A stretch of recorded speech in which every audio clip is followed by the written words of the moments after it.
Thanks.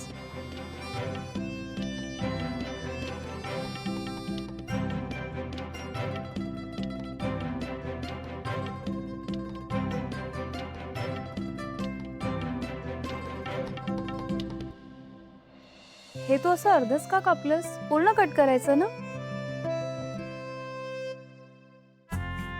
Actually Janhvi, आपण दुधाच्या पिशवीला कॉर्नरने एक छोटासा कट देतो आणि मग तो प्लास्टिकचा छोटासा तुकडा असतो ना, तो वेचायला, गोळा करायला आणि त्यानंतर त्याची प्रोसेसिंग करायला खूप कठीण जातं, जे आपल्या नेचरसाठी, आपल्या पर्यावरणासाठी अजिबात चांगलं नाही आहे. आणि मग हे पडलेले तुकडे असतात, ते प्राणी चुकून आपल्या अन्नाबरोबर खातात आणि आपल्यामुळे त्यांच्या पोटात प्लास्टिक जातं. म्हणून अशा पिशवीला कायम मोठा कट करायचा, पूर्णपणे कापून नाही टाकायचा.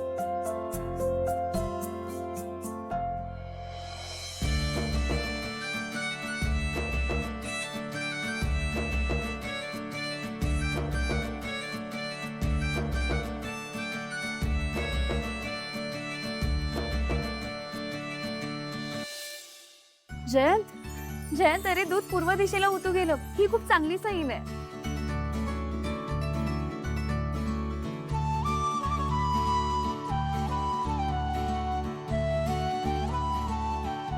नाईस. म्हणजे तुला वास्तुशास्त्र पण येतं का?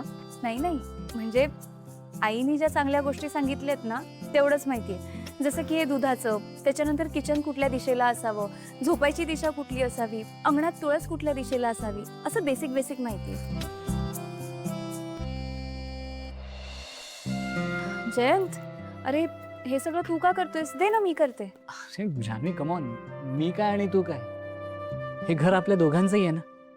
मग आपण दोघांनी मिळून हे घर स्वच्छ ठेवायचं. ही फक्त तुझीच जबाबदारी नाहीये.